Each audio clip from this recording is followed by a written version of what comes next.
Hello hello hello. आप सभी बच्चों को एमआर का बहुत बहुत नमस्कार। क्या हाल चाल। तो आज हम लोग न्यूक्लियर फिजिक्स का लेक्चर नंबर 3 पढ़ने वाले हैं। पहले दो लेक्चर में हमने क्या पढ़ा था? तो पहले लेक्चर में तो हमने पढ़ा था कि न्यूक्लियस की प्रॉपर्टी क्या होती है, न्यूक्लियस की साइज, न्यूक्लियस का सरफेस एरिया, न्यूक्लियस का रेडियस, न्यूक्लियस का वॉल्यूम, न्यूक्लियस की डेंसिटी, और इन पर बहुत सारे नीट और जेई में पीवाईक्यू थे, वो सारे तसल्ली से हमने किए थे। दूसरा लेक्चर, दोनों लेक्चर लगभग लगभग एक एक घंटे के थे। दूसरे लेक्चर में हमने क्या पढ़ा था? मास डिफेक्ट क्या होता है, बाइंडिंग एनर्जी क्या होता है, उसके बाद मास डिफेक्ट और बाइंडिंग एनर्जी के कैलकुलेशन कैसे करते हैं वो आपको कंसेप्ट सिखाया था। सवाल एग्जैक्टली नीट में ऐसे अभी तक नहीं आए हैं जिसमें बहुत लेंदी कैलकुलेशन। इजी कैलकुलेशन वाला तो डील कर लोगे, लेकिन एग्जैक्ट अगर फ्रैक्शंस में बहुत ज्यादा कैलकुलेशन करने हो तो वैसे भी सवाल आपको कराती है। और उसके बाद हमने रिएक्शन, न्यूक्लियर रिएक्शन में कंजर्व क्या होता है वो समझा था, और न्यूक्लियर रिएक्शन में क्यू वैल्यू क्या होता है और क्यू वैल्यू को लिखते कैसे। क्यू वैल्यू को कैसे लिखा था याद है? सिर्फ मास एनर्जी कंजर्वेशन से। तो क्यू वैल्यू का रिलेशन मास के टर्म्स में कैसे आता है वो समझाया था, और बाइंडिंग एनर्जी के टर्म्स में कैसे आता है वो समझाया। और इसमें बेस्ड बहुत सारे अभी क्वेश्चंस हम करेंगे, फिर आगे बढ़ेंगे। तो आज के लेक्चर में सबसे पहले आपको मैं रिवीजन कराऊंगा, और जो होमवर्क हमने दिया था वो हम सॉल्व कर लेंगे। ठीक है, सारा रिवीजन और होमवर्क सॉल्व कर लेंगे। उसके बाद आज बहुत इंपॉर्टेंट कंसेप्ट हम पढ़ेंगे, neutron proton graph and type of decay. Neutron proton graph, neutron proton graph and type of decay. Decay कितने तरह के होते हैं, न्यूट्रॉन प्रोटॉन ग्राफ क्या होता है? सर बाइंडिंग एनर्जी का ग्राफ तो हमने पढ़ा था, बाइंडिंग एनर्जी का ग्राफ पढ़ा था। एक न्यूट्रॉन वर्सेस प्रोटॉन का भी ग्राफ होता है, बहुत शानदार तरीके से, मजा आ जाएगा। मतलब ऐसी चीज बताऊंगा और इस तरीके से पढ़ाऊंगा ना कि ऐसा आप एक्सप्लेनेशन ना तो कहीं देखे होंगे, ना तो कहीं बुक्स में है, ना कहीं एग्जिस्ट करता है। आपको एकदम ही एक्सट्रीम हैप्पीनेस मिलेगा। एक बार पढ़िए तब बताइएगा। चलिए शुरू करते हैं। तो पहले रिवीजन करा देते हैं लास्ट क्लास का। देखो, मास डिफेक्ट क्या होता है? किसी भी न्यूक्लियस के अंदर जब प्रोटॉन और न्यूट्रॉन उससे बाउंडेड होते हैं, तब उस न्यूक्लियस की जो मास होती है वो रिलेटिवली कम होती है। उतने ही न्यूक्लियंस को आप फ्री कर देते हैं तो टोटल सम ऑफ न्यूक्लियंस का मास ज्यादा होता है। जैसे मान लो एक न्यूक्लियस है जिसमें 3 प्रोटॉन है 3 न्यूट्रॉन है, तो उसकी मास न्यूक्लियस की हुई मान लो m। 3 प्रोटॉन 3 न्यूट्रॉन को फ्री करके उनके न्यूक्लियंस की मास ऐड करोगे ना, तो न्यूक्लियंस की मास मतलब जो 3 प्रोटॉन और 3 न्यूट्रॉन है उनका मास जोड़ के ज्यादा होगा जब वही 3 प्रोटॉन 3 न्यूट्रॉन न्यूक्लियस के अंदर जाते हैं। और इसी मास के डिफेक्ट को हम कहते हैं मास डिफेक्ट। इसी को क्या कहते हैं? Mass defect. मास डिफेक्ट कैसे डिफाइन होता है? Sum of mass of all nucleon minus mass of nucleus, minus mass of nucleus. Clear? Next देखिए, mass defect sum of mass of all nucleus minus mass of defect. ये बड़ा आराम से, मैंने मान लो किसी न्यूक्लियस का मास डिफेक्ट लिखना है, तो ये है जेड एटॉमिक नंबर, ये है मास नंबर। तो टोटल मास ऑफ न्यूक्लियॉन्स क्या होगा? जेड प्रोटॉन का मास प्लस न्यूट्रॉन कितने होंगे? A minus Z neutron into neutron का mass minus mass of nucleus. ये मास डिफेक्ट आ गया। और इसी मास डिफेक्ट को हम सी से मल्टीप्लाई कर देते हैं तो ये बाइंडिंग एनर्जी होता है। Binding energy is not a energy stored in the body. Binding energy is the type of energy which supply to the nucleus to break the nucleons into individual aspect. ठीक है? Binding energy not a stored energy और total energy of nucleus. This is requirement of energy to break the nucleus. Nucleus को तोड़ने के लिए जो energy चाहिए उसको हम बाइंडिंग एनर्जी कहते हैं। बाइंडिंग एनर्जी लिखते कैसे हैं? जैसे देखिए, ये सिंपल सा एक न्यूक्लियस है ये। अब इसका बाइंडिंग एनर्जी और मास ऑफ द न्यूक्लियस के टर्म्स में लिखना है, तो Z mass of proton, Z minus N mass of neutron minus total mass of nucleus into C square. ये हो गया बाइंडिंग एनर्जी। ये क्या हो गया? Binding energy. उसको तोड़ने के लिए जो एनर्जी चाहिए, इस पे हमने सवाल किया था। अच्छा, स्टेबिलिटी कौन बताता है? तो ये मिसकंसेप्शन है कि बाइंडिंग एनर्जी जितनी ज्यादा होगी न्यूक्लियस की, उसकी स्टेबिलिटी उतनी हाई होगी। ये गलत है। स्टेबिलिटी कौन बताता है? तो जितने भी लोग लाइव तो देखी नहीं, रिकॉर्डेड है ये, जितने भी लोग रिकॉर्डेड देख रहे हैं एक बार कमेंट करके बताइए। स्टेबिलिटी बाइंडिंग एनर्जी बताता है कि binding energy per mass number, बार मास नंबर मतलब total number of nucleons, total binding energy nucleus की but total number of nucleon से डिवाइड कर देंगे तो पर न्यूक्लियन जो बाइंडिंग एनर्जी आती है वो स्टेबिलिटी को बताती है। ठीक है, तो कमेंट करके बताइए। Stability means total binding energy of the nucleus but total number of nucleons. Next देखिए, मास ऑफ 3Li7। मान लो एक एटम है जिसका 3Li7 मास नंबर, मतलब mass of 3Li7 nucleus is इतना less than the sum of mass of all the nucleons. मतलब ये 3Li7 की मास नहीं है, मास ऑफ 3Li7 इतना कम है सारे न्यूक्लियंस का मास जोड़ने के बाद। मतलब यही तो मास डिफेक्ट आ गया, और यही मास डिफेक्ट दे दिया और बाइंडिंग एनर्जी पूछा तो मास डिफेक्ट को सी स्क्वायर से मल्टीप्लाई कर देंगे। देखिए, और आपको मैंने बताया हुआ है कि 1 AMU इंटू सी स्क्वायर, जब सवाल में दिया जाता है तो इस AMU को सिर्फ U से लिखते हैं, तो U इंटू सी स्क्वायर की वैल्यू 931 MeV होता है, लेकिन एग्जैक्ट देखेंगे तो 931.5 MeV होता है। MeV का मतलब है मेगा 10 का पावर 6 इलेक्ट्रॉन वोल्ट। MeV का मतलब है 10 का पावर 6 इलेक्ट्रॉन वोल्ट। चलिए यहां देखिए, ये तुम्हारा जेईई मेन 2025 का सवाल है। क्या बोला कि एक न्यूक्लियस दे दिया, ठीक है सर न्यूक्लियस दे दिया, न्यूक्लियस का एटॉमिक नंबर है 5, मास नंबर है 12। आपसे पूछा है किसकी बाइंडिंग एनर्जी बताइए, तो बाइंडिंग एनर्जी होगी 5 प्रोटॉन का मास 7 न्यूट्रॉन का मास जोड़ के न्यूक्लियस का मास घटा के सी स्क्वायर। देखिए 5 प्रोटॉन का मास 7 न्यूट्रॉन का मास माइनस न्यूक्लियॉन्स का मास घटा दिया इंटू सी स्क्वायर, ठीक है। ये देखिए binding energy of alpha particle, mass of proton इतना, मास ऑफ न्यूट्रॉन इतना, मास ऑफ अल्फा पार्टिकल ये रहा, मास ऑफ अल्फा पार्टिकल ये रहा। तो अल्फा पार्टिकल की बाइंडिंग एनर्जी बताइए, क्या करेंगे अल्फा पार्टिकल की बाइंडिंग एनर्जी कैसे लिखेंगे, तो 2 mass of proton plus 2 neutron है 2 mass of neutron in minus mass of nucleus, 2 mass of proton 2 mass of neutron minus mass of nucleus into C square. तो proton का mass हमें सवाल में हमेशा दिया रहेगा, याद नहीं करना। तो 2 मास ऑफ प्रोटॉन हमने लिख लिया, ये आया, 2 मास ऑफ न्यूट्रॉन लिख लिया, ये आया, इन दोनों को जोड़ लिया, जोड़ने के बाद ये आया। फिर न्यूक्लियस की मास हमें दी हुई है सवाल में, इसमें न्यूक्लियस की मास घटा दिया, ये डेल्टा एम आ गया, इस डेल्टा एम को हमने सी स्क्वायर से मल्टीप्लाई कर दिया, टोटल बाइंडिंग एनर्जी आ गई।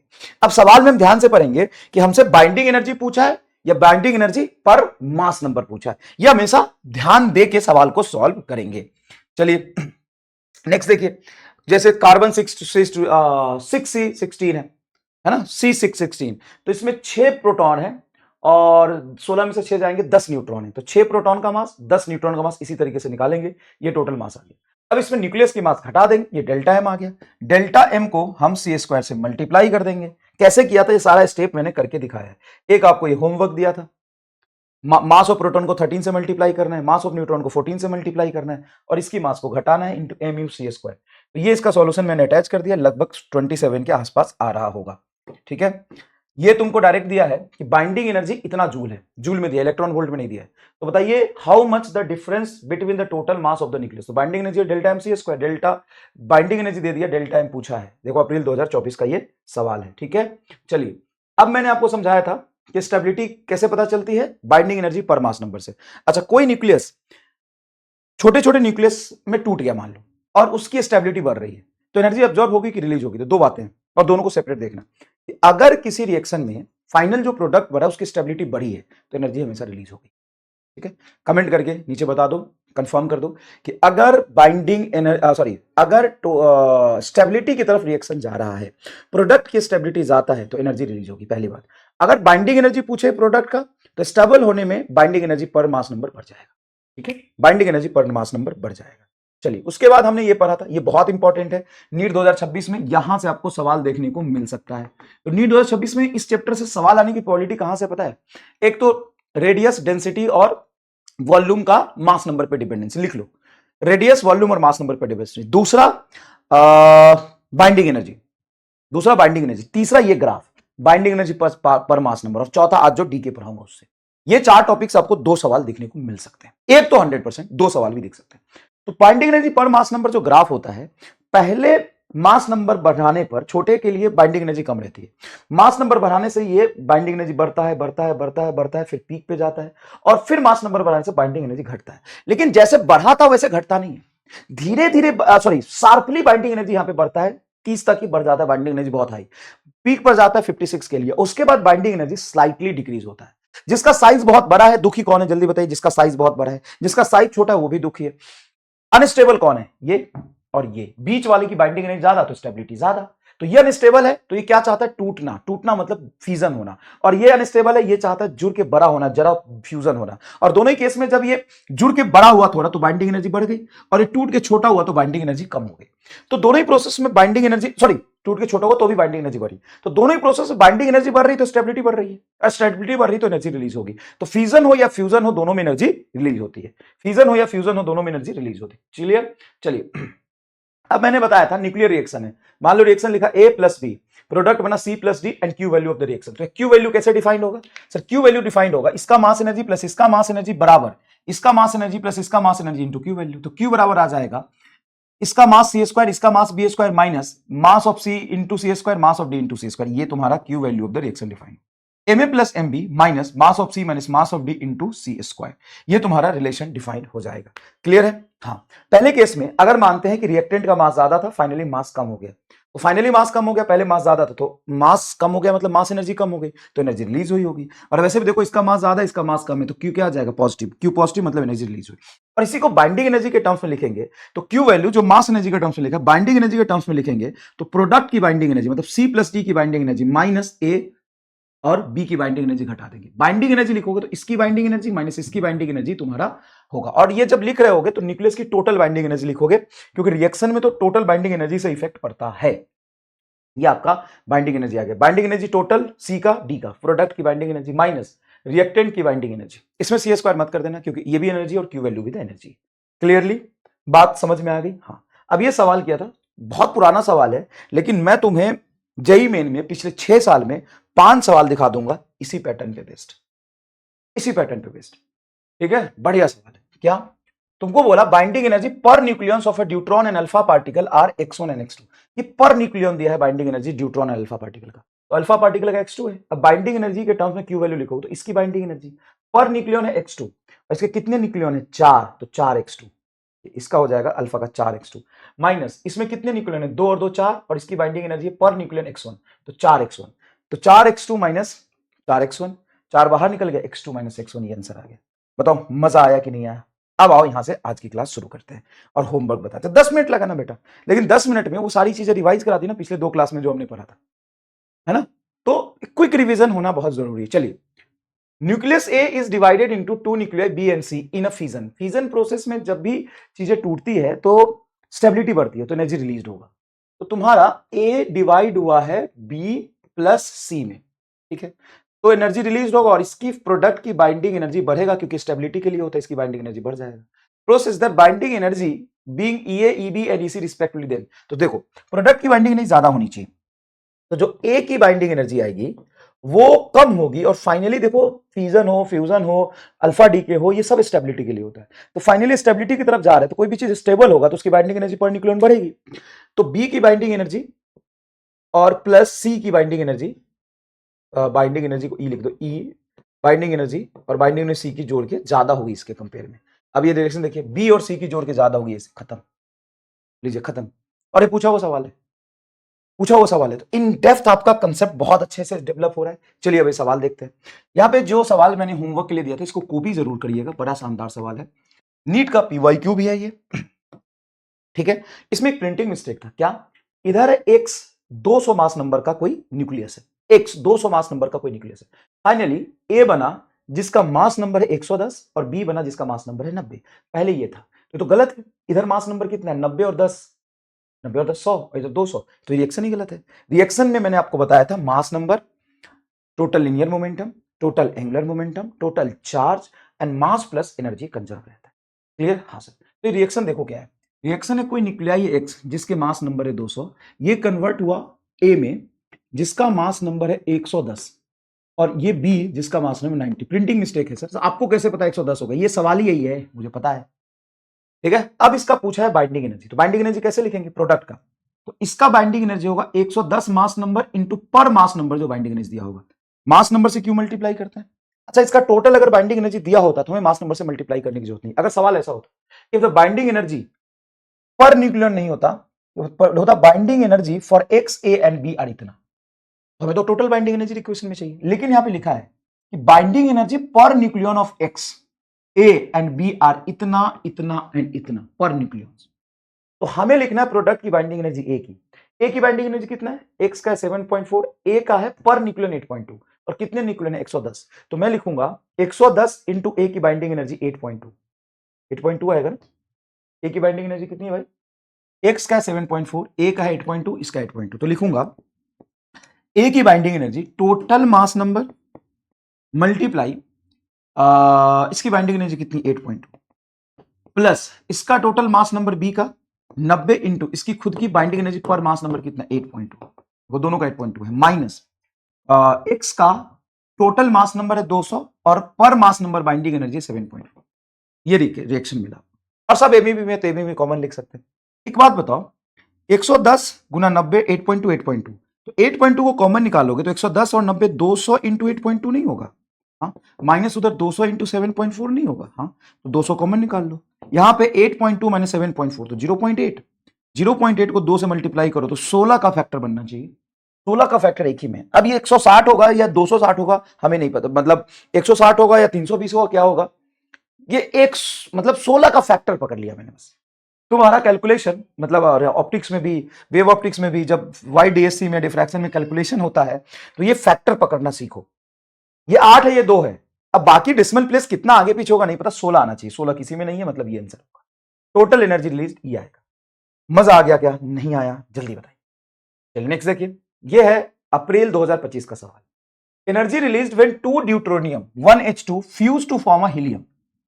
तो ये तुम्हारा एक्चुअल में फ्यूजन का रिएक्शन है, फ्यूजन जुड़ने वाला रिएक्शन है। क्या कह रहा है ये? कह रहा है एनर्जी रिलीज्ड व्हेन 2 ड्यूट्रॉन मतलब 1H2 fuse to form a helium nucleus of 2He4। मतलब दो 1H2 और 1H2 के दो ड्यूट्रॉन, 1H2 के दो ड्यूट्रॉन मिलके हीलियम एटम बनाए। कोई और पार्टिकल निकलेगा कि यही रिएक्शन होगा? और पार्टिकल नहीं लिखे क्या? क्यों? क्योंकि देखो इधर चार्ज बैलेंस होना चाहिए। एक प्रोटॉन का चार्ज होता है ई, इधर कितने प्रोटॉन है? 2 प्रोटॉन। इधर कितने प्रोटॉन है? 2 proton. Charge balance, total mass number balance होना चाहिए। मास नंबर 2 2 4 और यहां पे मास नंबर 4, खत्म। रिएक्शन तो सही है, ओके। अब बोला given binding energy per nucleon of 1H2, मतलब ड्यूट्रॉन का इतना दिया है, and binding energy per nucleon of 2He4 इतना दिया हीलियम का। अब एक बात बताओ, बाइंडिंग एनर्जी के टर्म में न्यूक्लियर रिएक्शन होता है, इसकी टोटल बाइंडिंग एनर्जी माइनस इसकी टोटल बाइंडिंग एनर्जी। तो हीलियम की टोटल बाइंडिंग एनर्जी कितनी होगी? तो हीलियम का मास नंबर है आपका 4 और पर न्यूक्लियन इसकी बाइंडिंग एनर्जी दी हुई है 7, तो लिखेंगे 7 minus deuterium 1H2, sorry deuterium 1H2 का एक का बाइंडिंग एनर्जी इसने दिया है 1.1। ऐसे कितने न्यूक्लियॉन्स है ड्यूटोरियम के? तो यहां पे ड्यूटोरियम के कितने न्यूक्लियॉन्स है? इसके 2 और इसके 2, टोटल 4। तो 4 इंटू 1.1 तो ये होगा 7 चौक 28 माइनस 4.4। तो ये हो जाएगा तुम्हारा 4 कम होगा तो 34, तो 23.6 आएगा। क्या 23.6 MeV इज योर आंसर। देखिए जेई मेन 2025 का सवाल है। तो क्या जेई मेन पे आपकी फुल पीएचडी हो गई कि नहीं? एडवांस में भी कराएंगे, लेकिन एडवांस लाइव लेक्चर लेके कराऊंगा। तो डीमोटिवेट या परेशान होने की जरूरत नहीं, लाइव लेक्चर लेके मैं कराऊंगा एडवांस के सवाल, ठीक है। चलो तो ये देखो, ये कोई रिएक्शन लिखा जिसमें ए न्यूक्लियाई जिसका मास नंबर है 238, बी न्यूक्लियाई जिसका मास नंबर है 234 और ये ड्यूटोरियम है जिसका मास नंबर है 4 और क्यू वैल्यू पूछा है। In the given nuclear reaction the approximate amount of energy released will be, अच्छा approximate amount of energy release will be क्या होगा? ये क्यू पूछा है, ओके क्यू पूछा है। मास दिया है इतना, ओ भाई साहब ए का मास दिया, बी का इतना और ड्यूटोनियम का मास दिया इतना, तो बताओ एनर्जी रिलीज कितनी होगी? अब क्यू वैल्यू मैंने आपको बताया था ना, बाइंडिंग एनर्जी और मास नंबर के टर्म्स में होता है। अब ए का मास कितना दिया है तो मैं गिवन मास ऑफ ए दे दिया ना टोटल, हाँ तो क्या लिखोगे? मास में इसका मास माइनस इसका मास और इसका मास करेंगे, मास में पहले प्रोडक्ट माइनस रिएक्टेंट का मास। तो ए का मास दे दिया तुमको इतना पूरा, तो लिख ले ए का मास एटॉमिक मास यूनिट में दिया, इसको मारो गोली, हमें पता है हमको ये पकड़ना है ए म्यू। ये कितना दिया है? 238, देखना 238.05079 और बी का कितना दिया? बी का ये 234, ये मुझे क्या करना? घटाना है, तो घटाऊंगा 234.04363 और ये ड्यूटोरियम का कितना दिया है? 4, तो 4 0.04.00260 00260 घटाओ। तो सबसे पहले बोलो 9 में से 3 घटाओगे तो कितना आएगा? सर 8, 3 9 में से 3 घटाओगे तो 6, तो ये आ गया 6, सही तो है, इधर 0 है। अब 7 में से ये 6 और 6 तुमको 12 घटाना है, तो 7 में से 12 घटाने के लिए काम करो, सबसे पहले यहां से 5 से एक डेसिमल प्लेस यहां लो, तो 5 इधर लोगे तो 10 बनेगा, 10 में से 1 चला जाएगा 17, 17 में से 12 जाएगा, तो 7 5 12, ये 5 बचेगा, ये 9 बच गया, यहाँ पे 10 में से चला गया था, तो 9 में से 3 जाएगा, तो 6 में से 2 और चला गया तो 4, मेरे हिसाब से सही लिख रहा हूं मैं, ये 4 बचा हुआ है, तो 4 में से 4 जाएगा तो ये बच जाएगा 0 और इधर 0 0 0 में ये बच जाएगा 0 और 238 में से 234 जाएगा 4 और फिर 4 जाएगा 0, ये आ रहा है यार। डेल्टा एम तुम्हारा कहीं आ रहा है 0.00456 और बाइंडिंग एनर्जी हो जाएगा एम इंटू सी स्क्वायर मतलब 931, तो 931 को मल्टीप्लाई कर दो, 0.5 भी लिखने की जरूरत नहीं है, और यहाँ पे ऑप्शंस आप देखोगे तो दूर दूर है, ये 4 के आसपास है, ये 6 के आसपास है, ये 2 के आसपास है, ये 4.25 है। अच्छा कोई बात नहीं, मैं काम करते हैं, 931 को हम मल्टीप्लाई करते हैं, ये 6 को हम ये ऑड नंबर है, इवन होता सेम 45 46 लिख देते, 46 से मल्टीप्लाई करते हैं। तो 6 से मल्टीप्लाई करोगे 6 6 3 18 के 8 हासिल 1 9 चौक 54 1 55 ये आ जाएगा कुछ। 4 से मल्टीप्लाई करोगे तो होगा 4 4 3 12 2 हासिल 1 9 चौक 36 9 3 9 चौक 36 और 1 37 ये कुछ बनेगा। ये बनेगा 6 8 4 12 2 हासिल 1 5 2 7 1 8 7 5 12 2 हासिल 1 ये आ गया कुछ 4.28। कितने डेसिमल प्लेस हमने आगे ले लिए थे 1 2 3 4 4 1 2 3 4 4.28 आ रहा है। तो 4.28 देखना ये 25 के आसपास आ रहा है। मोस्ट प्रॉब्ली ये आंसर आना चाहिए। अब मेरा दिल धक धक तो कर रहा है क्योंकि मुझे आंसर नहीं पता, लेकिन मैंने इस सवाल का पर्टिकुलरली एक बार सॉल्यूशन इसमें चिपकाया था। देख लेता हूं एक बार। 4.25 मेरा कितना आया था 4.28, थोड़ा ज्यादा आ गया, कोई बात नहीं। ये देख पूरा सॉल्व। अब बता क्या तुम्हारा अप्रोच डेवलप हो गया। अब तुम्हारे सामने इस तरह के सवाल आएंगे Q value binding energy calculation के। तो देखो अगर क्यू वैल्यू कैलकुलेशन है बाइंडिंग एनर्जी के टर्म्स में तो वो तो बड़ा आसान है क्योंकि तुम्हें सी स्क्वायर से मल्टीप्लाई नहीं करना पड़ रहा। लेकिन मास के टर्म्स में आएगा तो थोड़ा टफ पड़ जाता है, लेकिन तेरे सामने मैंने पूरा किया है। तेरा अप्रोच डेवलप हो गया तो कमेंट कर दे sir super clear. Super clear हो गया सर, जेई मेन 4 दिया, सुपर क्लियर हो गया जेई मेन 4 दिया। 0.25 आया, समझ में आ गया। चल नेक्स्ट देख। Two lighter nuclei combine to form of comparatively heavier nuclei by the relation given below. ये तुमको रिलेशन दिया 1x2 1x2 and 2y4. The binding energy per nucleus for 1x2 and 2y4 are इतना and इतना। मतलब 1x2 ये 1x2 material है, 1x2 material है, इसकी बाइंडिंग एनर्जी हमको ये दिया हुआ है और फाइनली y का बाइंडिंग एनर्जी हमको ये दिया हुआ है। ठीक है, the energy release in this process is, ठीक है। तो Q value of the reaction में हम ऐसे लिखते हैं, ये न्यूक्लियर रिएक्शन प्लस क्यू। अब Q value of the reaction होता है y की total binding energy of y minus binding energy of x minus binding energy of x, ये लिखेंगे। अब यहां पे 2 बार x है तो चलो लिख दिया, 2 बार x कर दिया, एक बार इसका कर देंगे, एक बार इसका कर देंगे। या तुम कह सकते हो कि सेम मटेरियल है तो x का जो भी बाइंडिंग एनर्जी आएगा टोटल उसको 2 से मल्टीप्लाई, कोई खास बात नहीं। चलिए अब है y की बाइंडिंग एनर्जी, ये दिया है पर न्यूक्लियॉन्स 7.6, इसमें कितने न्यूक्लियन है 4, तो ये हो जाएगा 4 इंटू 7.6 माइनस x की बाइंडिंग एनर्जी पर न्यूक्लियन है 1.1 और इसमें देखो तो 2 गुना है, हाँ, और 2 यहां से मल्टीप्लाई करोगे 4 इंटू 1.1 ये बनेगा। तो 7 छक 42 और 6 चौका 24, 46.4 आएगा क्या, एक बार देख लेना, माइनस 4.4। तो ये 0.4 से 0.4 0 और 6 में से 4 जाएगा 2 इंटू 4, 42 के आसपास आना चाहिए, 42 के आसपास आना चाहिए। एक बार कैलकुलेशन फिर से तुम वेरीफाई कर लेना, कोई खास बात नहीं। नेक्स्ट देखो, the mass defect in a particular reaction is 0.4 gram, gram में दिया है। Then amount of energy liberated is n into 10⁻⁷ kilowatt hour, where n is, ये क्या बोला है, the amount of energy liberated is kilowatt hour. अच्छा, speed of light इतना। तो सबसे पहले तुमको ये समझना है कि delta M is equal total energy liberated is equal to delta M into C square, ये करना है। और वो the amount of energy liberated, ये कुछ यूनिट्स या तो गलत लिखा है, अगर एनर्जी लिखा है तो एनर्जी का यूनिट ही नहीं है। अच्छा हाँ, एनर्जी का यूनिट तो है, वॉट इंटू टाइम तो एनर्जी का यूनिट होता है ना, एनर्जी का यूनिट E बराबर P is equal to E by T, तो टोटल एनर्जी हो गया P into T, P watt में और T, सही है सही है सही है। तो चलो करके दिखाते तुमको। 0.4 को हम लिखेंगे केजी में, तो 0.4 into 10 to the power -3, 3 into 10 to the 8 का होल स्क्वायर हो जाएगा 9 इंटू 10 टू द पावर 3 ना 8 का होल स्क्वायर 16, ये आ गया।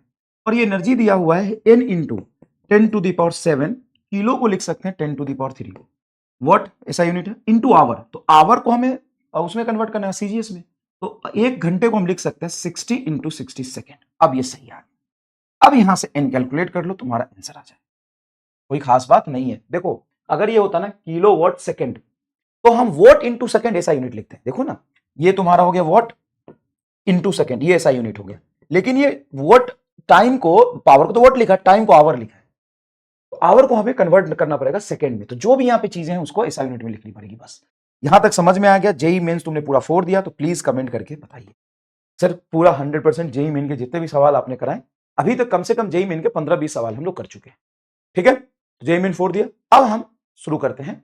होमवर्क अच्छे से करा दिया, सारा डिस्कस कर लिए, आगे का लेक्चर। आगे के लेक्चर में सबसे पहले बेटा मैं आपको समझाऊंगा कुछ पार्टिकल्स के बारे में।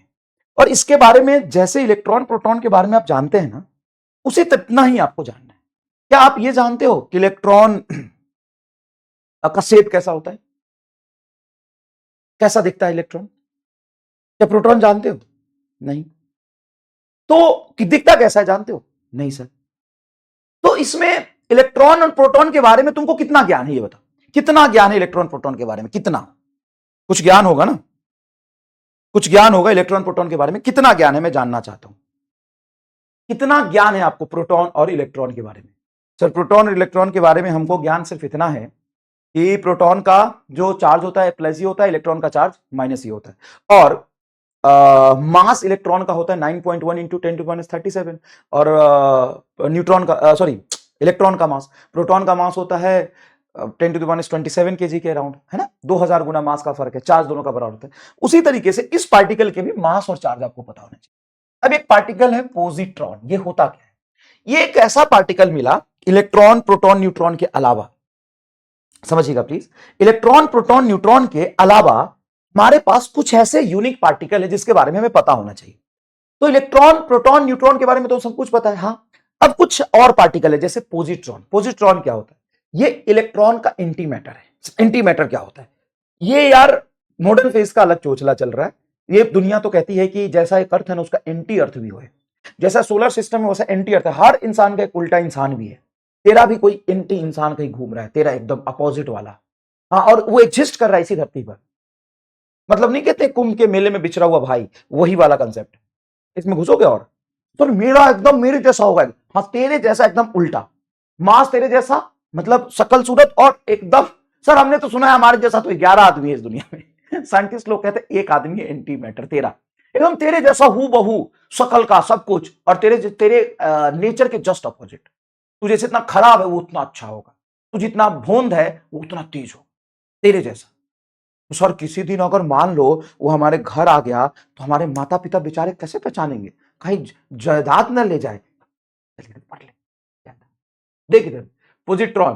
तो ये एंटी पार्टिकल ऑफ इलेक्ट्रॉन, इसका मास सेम एज इलेक्ट्रॉन होता है, मास सेम एज इलेक्ट्रॉन और charge as same as proton. मतलब इसका चार्ज इलेक्ट्रॉन के पास, इलेक्ट्रॉन का चार्ज होता है माइनस ही, इसका चार्ज होता है प्लस ही, और मास सेम एज इलेक्ट्रॉन होता है, मास सेम एज इलेक्ट्रॉन होता है। ओके, न्यूट्रिनो क्या होता है?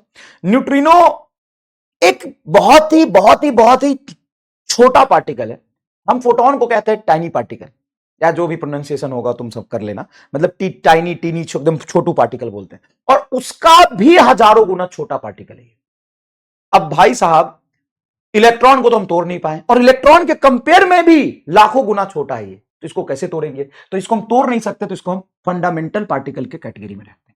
नो चार्ज, कोई चार्ज नहीं है, एंड एक्सट्रीमली स्मॉल पार्टिकल, एकदम स्मॉल है, इसीलिए इसको हम कहते हैं घोस्ट पार्टिकल। सर घोस्ट क्यों कहते हैं? ये बहुत परेशान किया था, इसकी कहानी है, बहुत परेशान किया था। ये परेशान कैसे करेगा, इसका तो चार्ज ही नहीं है, हाँ चार्ज ही नहीं है और मास भी नहीं है। हम इसको मासलेस बोल सकते हैं क्योंकि एक्सट्रीमली इलेक्ट्रॉन के मास से भी लाखों गुना कम है इसका मास, तो इसको मासलेस भी बोल सकते हैं। तो चार्जलेस भी मासलेस भी है। तो ये क्या परेशान करेगा सर? ये परेशान पता है क्या किया था?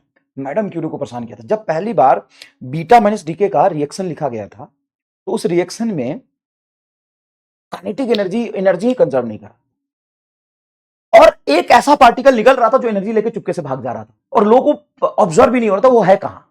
इलेक्ट्रॉन को तो हम डिटेक्टर से डिटेक्ट कर रहे थे, अल्फा पार्टिकल, इलेक्ट्रॉन, ये सब डिटेक्ट हो जा रहा था, लेकिन ये साला डिटेक्ट ही नहीं होता, भाग जा रहा था, आंख चुरा के भाग जा रहा था, तो लोगों को पता नहीं चला ये भूत जैसा व्यवहार कर रहा था। दूसरी बात, अभी तेरे बॉडी में से, सुनना मैं जो कह रहा हूं थोड़ा सा ये आउट ऑफ द लीक हो जाएगा, लेकिन सुनना, तेरे बॉडी में से, अच्छा मेरा उंगली ठीक है ना, पता नहीं टीवी के स्क्रीन में मेरा उंगली दिखा एकदम टूटा हुआ टेढ़ा, कोई बात नहीं, तेरे बॉडी में से लाखों न्यूट्रिनो अभी क्रॉस करके तुरंत हाँ, लाखों न्यूट्रिनो तुरंत क्रॉस करके तेरे बॉडी में से, तुरंत अभी के अभी, तुरंत फ्रैक्शन ऑफ सेकंड, लाखों करोड़ों न्यूट्रॉन तेरे बॉडी में से पास कर रहे हैं। सर क्या बात कर रहे हो? हाँ सर, किधर से पास कर गए तुमको पता भी नहीं चला, यहां से क्रॉस कर गया। अब इतना छोटा है ना, एकदम उदम अंदर से अटोरा झिंगूटा को छूते हुए चिरते हुए निकल गया। तो हमको तो कुछ नहीं हुआ, ये भूत जैसा करता है। ठीक है, तो सुनो, पॉजिट्रॉन इलेक्ट्रॉन का एंटी मैटर है, एंटी पार्टिकल है जिसका मास इलेक्ट्रॉन के बराबर होता है, चार्ज इलेक्ट्रॉन के उल्टा होता है। न्यूट्रिनो एक फंडामेंटल पार्टिकल है इलेक्ट्रॉन जैसा ही फंडामेंटल है, इसका चार्ज नहीं होता, इसका मास एक्सट्रीमली स्लो होता है। एंटी न्यूट्रिनो न्यूट्रिनो का एंटी पार्टिकल है, इसका भी चार्ज नहीं, इसका भी चार्ज नहीं, इसका भी मास नहीं, इसका भी मास नहीं। तो सर इसका उल्टा क्या हुआ, जिसके पास कुछ है ही नहीं उसका उल्टा क्या हुआ, स्पिन होता है भाई, ये इसका स्पिन होता है। स्पिन एंगुलर मोमेंटम जिसे हम डिफाइन करते हैं, ये प्लस हाफ स्पिन पार्टिकल है और इसका स्पिन होता है माइनस हाफ, जो कि आपको नहीं पढ़ना है। तो हमको क्या पढ़ना है, नाम, बस भूतिया है ये। समझ में आ गया तो लिख दीजिए सर, एकदम समझ में आ गया, न्यूट्रिनो भूतिया है। न्यूट्रॉन कैसा है, भूतिया है। बीटा रेस कहीं लिखा होगा तो बीटा रेस क्या होता है, बीम ऑफ इलेक्ट्रॉन्स, तो बीटा रेस का चार्ज बोले सर निगेटिव चार्ज होगा, एकदम सही। गामा पार्टिकल क्या होता है, गामा तो फोटोन रे होता है, वही गामा रे, गड्ढे एक्सट्रीम रेंज वाला गामा। तो गामा रे कहीं लिखा है मतलब फोटोन है, बीटा रे कहीं लिखा है तो वो इलेक्ट्रॉन का बीम है, और गामा रे फोटोन का बीम है। अल्फा रे 2He4 आयोनाइज्ड 2He4 का रे है। तो सबसे ज्यादा पेंट्रेटिंग पावर किसका होता है, सबसे ज्यादा पेंट्रेटिंग पावर कभी पूछे तो गामा का पेंट्रेटिंग पावर सबसे ज्यादा होगा, बीटा रेस का पेंट्रेटिंग उससे कम होगा, अल्फा पार्टिकल का पेंट्रेटिंग पावर सबसे कम होगा। क्यों, क्योंकि सिंपल सी बात है, सिंपल सी बात है, जो न्यूट्रल है एकदम, फोटोन न्यूट्रल है, चार्ज नहीं है, मास भी उसका रेस्ट मास 0 है, तो आराम से वो पेंट्रेट कर जाएगा किसी भी बॉडी के अंदर से। क्लियर है, हाँ सर। अब हम यहां पे कुछ सम स्पेशल न्यूक्लियर रिएक्शन पढ़ेंगे। क्या, some special nuclear reaction, nuclear reaction. अब सम स्पेशल न्यूक्लियर रिएक्शन क्या है, जैसे सबसे पहला है बीटा माइनस डीके। अब ये बीटा माइनस डीके क्या होता है, क्यों होता है, इसको और समझेंगे डिटेल में, लेकिन बीटा माइनस डीके का न्यूक्लियर रिएक्शन क्या होता है पहले ये देखते हैं। मान लो कोई न्यूक्लियाई है एक्स, ध्यान सुनिएगा, मान लो कोई न्यूक्लियाई है एक्स, ठीक है सर है एक्स, इसका मास नंबर है, सॉरी एटॉमिक नंबर नीचे लिखते हैं, एटॉमिक नंबर है जेड, मास नंबर है मतलब जेड प्रोटॉन और ए न्यूट्रॉन। अब इसमें बीटा माइनस डीके हुआ, तो बीटा माइनस डीके कहने का मतलब इलेक्ट्रॉन डीके, यहां से एक इलेक्ट्रॉन निकल के भाग गया, तो कहां, इलेक्ट्रॉन भाग गया निकल के उस न्यूक्लियस के अंदर से, तो न्यूक्लियस में तो इलेक्ट्रॉन था ही नहीं। Good question, you are very good question, I like you, you are very good question, ठीक है। चलो, तो कोई न्यूक्लियस है, न्यूक्लियस का atomic number Z, mass number है, उस न्यूक्लियस के अंदर से एक इलेक्ट्रॉन निकल के भाग गया। सर एक मिनट, इलेक्ट्रॉन तो होता ही नहीं, you are very good question, I am say ना, you are very good question. चलिए, तो एक इलेक्ट्रॉन निकल के भाग गया, तो सर एक इलेक्ट्रॉन निकल के अंदर से भाग गया, हाँ भाग गया, तो ये वाई न्यूक्लियस बन गया, क्योंकि एक इलेक्ट्रॉन उसके अंदर से कम हो गया न्यूक्लियस के अंदर से, तो ये हो गया जेड, और एक इलेक्ट्रॉन निकल गया, तो यहां पे एक इलेक्ट्रॉन निकल गया, और रिएक्शन न्यूक्लियर रिएक्शन है तो Q value of the reaction होगा, हो गया ठीक। अब दोनों तरफ इलेक्ट्रॉन निकलने के बाद चार्ज तो बैलेंस करना चाहिए, हाँ सर चार्ज बैलेंस करना चाहिए, तो इधर जेड इलेक्ट्रॉन और ए मास नंबर, तो जेड इलेक्ट्रॉन के टोटल चार्ज सर ई, और इधर चार्ज देखोगे तो एक इलेक्ट्रॉन निगेटिव चार्ज है, हाँ, तो यहां पे चार्ज बैलेंस करने के लिए क्या Z+1 होना ही चाहिए। सर कैसे, नहीं समझ में आया। मान ले इधर तुम्हारा Z की वैल्यू है 20, तो टोटल चार्ज इस न्यूक्लियस का बता, सर टोटल चार्ज न्यूक्लियस का होगा +20 ही, इधर टोटल चार्ज बता, सर इधर चार्ज हो जाएगा 20 में से एक Z+1 के 21 मतलब +21 ही, और एक इलेक्ट्रॉन निकला है तो माइनस ही करेगा तो 20 ही आया। तो क्या अंदर एक प्रोटॉन बढ़ जाता है, अंदर एक प्रोटॉन बढ़ जाता है, अंदर एक प्रोटॉन बढ़ जाता है, ठीक है, एक प्रोटॉन बढ़ जाता है, लेकिन टोटल मास नंबर सेम ही रहता है। तो ऐसा कैसे हो गया, एक प्रोटॉन बढ़ गया तो मास नंबर, एक न्यूट्रॉन घट जाता है। सर क्या समझा रहा हूं, हमको नहीं आ रहा है, तुमको नहीं आ रहा है, बिल्कुल मुझे पता था तुमको नहीं आएगा, तो क्या छोड़ दूं। सर सबसे पहले तो आपने धोखा दिया है, क्या न्यूक्लियस के अंदर इलेक्ट्रॉन होता ही नहीं तो क्या बक रहे हो। अब बिल्कुल सही बात है, पहली बार भी लोगों को ऐसा ही लगा था जब ये बीटा माइनस रिएक्शन आया, तो लोग कहें कि यार इलेक्ट्रॉन कैसे निकल रहा है न्यूक्लियस से, न्यूक्लियस में तो इलेक्ट्रॉन हो नहीं रहा। तो एक्चुअल में अंदर क्या होता है कि एक न्यूट्रॉन न्यूक्लियस के अंदर प्रोटॉन प्लस इलेक्ट्रॉन में कन्वर्ट, ये रिएक्शन है, ये सिंपल सा रिएक्शन खत्म। तो बीटा माइनस डीके में क्या होता है कि न्यूक्लियस के अंदर एक प्रोटॉन न्यूट्रॉन में कन्वर्ट होता है। अब प्रोटॉन न्यूट्रॉन में कन्वर्ट हुआ, लेकिन न्यूट्रॉन के पास तो चार्ज था नहीं, न्यूट्रॉन तो न्यूट्रल था, अब वो प्रोटॉन में कन्वर्ट हुआ तो उसका एक प्लस ही चार्ज आया, हाँ, तो वो एक इलेक्ट्रॉन को बाहर निकल, ये रिएक्शन, ये रिएक्शन है। अच्छा, अब इसी को हम अगर न्यूक्लियस के टर्म्स में लिखे तो मान लो एक न्यूक्लियस है जिसका एटॉमिक नंबर है जेड, मास नंबर है, यहां से एक न्यूट्रॉन अगर प्रोटॉन में कन्वर्ट हुआ, तो एक न्यूट्रॉन अगर प्रोटॉन में कन्वर्ट हुआ तो प्रोटॉन का नंबर बढ़ गया, हाँ सर एक प्रोटॉन बढ़ गया, एक प्रोटॉन बढ़ गया, और न्यूट्रॉन प्रोटॉन में जाए, प्रोटॉन न्यूट्रॉन में जाए, टोटल मास नंबर क्या होता है sir, total number of nucleus proton plus neutron का सम। मान लो इसमें 20 न्यूट्रॉन थे और 10 प्रोटॉन थे, तो टोटल मास नंबर 30 है, हाँ, एक न्यूट्रॉन प्रोटॉन में कन्वर्ट होता है, 19 न्यूट्रॉन बने, हाँ, और एक प्रोटॉन में करे 11 प्रोटॉन बने, तो total mass number same, total mass number same, देख लो टोटल मास नंबर सेम, तो ये हो जाएगा तुम्हारा ए ही रहेगा। और यहां से इलेक्ट्रॉन बाहर निकला, कोई भी रिएक्शन होता है तो Q value of the reaction तो आता है। हाँ, सबसे पहले यही nuclear reaction beta minus decay का लिखा गया, यही न्यूक्लियर रिएक्शन लिखा गया। लेकिन 10 15 20 साल बाद इसमें एक मॉडिफिकेशन और हुआ। क्या मॉडिफिकेशन हुआ? यहां पे एक न्यूट्रिनो और ऐड किया गया, anti neutrino, in fact anti neutrino एक ऐड किया गया, ये तुम्हारा रिएक्शन है। चलिए, तो कुछ भी हमको समझ नहीं आया, हाँ नहीं आया होगा। क्या तुमको 20% समझ में आया? सर लेकिन हमको ये भी नहीं समझ में आया कि न्यूट्रॉन प्रोटॉन में कन्वर्ट क्यों होगा। कोई बात नहीं। क्या तुमको मास नंबर इक्वल है दोनों, ये समझ में आया? हाँ sir, total number of proton neutron conserve रहना चाहिए। पहले नंबर ऑफ न्यूट्रॉन एन और प्रोटॉन है पी। जब एक न्यूट्रॉन प्रोटॉन में कन्वर्ट होगा तो एक प्रोटॉन बढ़ा तो एक न्यूट्रॉन कम हो गया, तो मास नंबर कंजर्व रहेगा। इतना समझ में आया? एटॉमिक नंबर 1 से बढ़ जाएगा, क्योंकि न्यूट्रॉन एटॉमिक नंबर कंट्रीब्यूट करता नहीं, वो तुम्हारा प्रोटॉन में कन्वर्ट हो तो एक एक्स्ट्रा प्रोटॉन बढ़ा, एटॉमिक नंबर 1 से बढ़ जाएगा। ये समझ में आया? हाँ sir. Neutron proton plus electron में कन्वर्ट हुआ तो न्यूक्लियस के अंदर जब न्यूट्रॉन प्रोटॉन में कन्वर्ट हुआ तो प्रोटॉन तो न्यूक्लियस में रह गया, इलेक्ट्रॉन बाहर निकल गया। इतना समझ आया? हाँ। बाकी अभी नेक्स्ट लाइन में समझाऊंगा, और ऐसा समझाऊंगा कभी भूलना तेरे लिए मुश्किल होगा। अभी तो समझना मुश्किल है ना, तो समझना तो छोड़, भूल के दिखा देना मुझे। सर ये हम भूल गए बीटा डी के क्या होता है, भूल नहीं सकता। ठीक है, तो अभी थोड़ा समझाए। अब एक होता है बीटा प्लस डी के। बीटा प्लस डी के क्या होता है कि प्रोटॉन न्यूट्रॉन में कन्वर्ट हो जाता है। हाँ, और यहां से चार्ज बैलेंस करने के लिए यहां पे एक पॉजिट्रॉन निकलता है, अंदर से न्यूक्लियस के अंदर से पॉजिट्रॉन निकलता है। चार्ज बैलेंस होना चाहिए दोनों तरफ। तो मान लो प्रोटॉन, तो प्रोटॉन का चार्ज तो प्लस ही है। अब एक प्रोटॉन न्यूट्रॉन में कन्वर्ट हो गया तो ऐसे समझो ना, ऐसे समझो, न्यूट्रॉन है लड़के और प्रोटॉन है लड़कियां। अब 10 लड़के 10 लड़कियां हैं कमरे में। अब मेरी मर्जी में एक लड़के को लड़की में कन्वर्ट कर दिया। सर कैसे करोगे? हो सकता है, वो आजकल होता है, आयना बांगर का मैंने देखा था, होता है, मैं करा दूंगा तुम्हारा, कोई बात नहीं। किसको किसको किस में कन्वर्ट होना है बताओ? हाँ हाँ हो जाएंगे सर जी, हाँ हो जा। तो ये लड़का लड़की में कन्वर्ट, लड़की लड़का में कन्वर्ट, चलता रहता है मामला। तो वही मामला है यहाँ पे बस। तो जब लड़का लड़की में कन्वर्ट होता है, जब लड़का लड़की में कन्वर्ट होता है तो कुछ सुबह स्पेशल रिक्वायरमेंट और होती है। हाँ, और जब लड़की लड़का में कन्वर्ट होगा तो उसकी स्पेशल रिक्वायरमेंट और होती है। तो ये किस कंडीशन में होता है, अब ये सिचुएशन भी मैं एक्सप्लेन करूं। अभी तो ये समझो, तो प्रोटॉन न्यूट्रॉन में कन्वर्ट हुआ, एक पॉजिट्रॉन निकला। हाँ सर निकला। अब ये मान लो न्यूक्लियर रिएक्शन है तुम्हारा x, atomic number Z, mass number A, ये कन्वर्ट हुआ तो हमने बोला एक प्रोटॉन कम हो गया और न्यूट्रॉन में कन्वर्ट हो गया, तो एटॉमिक नंबर 1 से कम हो जाएगा क्या? हाँ, एटॉमिक नंबर 1 से कम हो जाएगा, मास नंबर तो सेम ही रहेगा, प्लस यहां से एक पॉजिट्रॉन निकलेगा और यहां पे एक निकलता है न्यूट्रिनो, और ये क्यू। क्यू क्या है? इस रिएक्शन के होने के बाद जो एनर्जी का डिफरेंस आएगा वो एनर्जी या तो इसमें लगेगा नहीं तो निकलेगा। और जो भी नेचुरल रिएक्शन होते हैं जो खुद होता है उसमें हमेशा स्टेबिलिटी बढ़ती है तो एनर्जी रिलीज होता है, मतलब दोनों में एनर्जी रिलीज हुआ है, एक्चुअल में क्यू रिलीज हुआ है, क्यू रिलीज हुआ है, दोनों में क्यू रिलीज हुआ। अब तीसरा है तुम्हारा अल्फा डी के। अब अल्फा डी के क्या होता है गुरु? अल्फा डी के क्या होता है कि अंदर से एटॉमिक, मतलब मान लो कोई न्यूक्लियस है, मास नंबर है जेड, एटॉमिक नंबर है, उसके अंदर से 2 प्रोटॉन और 2 न्यूट्रॉन जगह छोड़ के बाहर निकल, 2 प्रोटॉन 2 न्यूट्रॉन।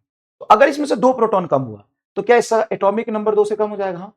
और 2 न्यूट्रॉन भी छोड़ के बाहर निकला है, तो 2 न्यूट्रॉन जब छोड़ के बाहर निकला और 2 प्रोटॉन भी छोड़ के बाहर निकला तो मास नंबर 4 से कम हो जाएगा। हाँ, और 2 न्यूट्रॉन 2 प्रोटॉन जब बाहर निकला तो ये अल्फा पार्टिकल बन के निकला, और plus Q value of the x, इसमें न्यूट्रिनो नहीं निकला।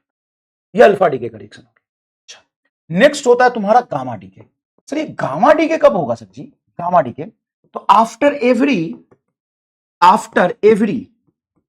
Beta and alpha DK, beta and alpha DK, after every alpha and beta decay,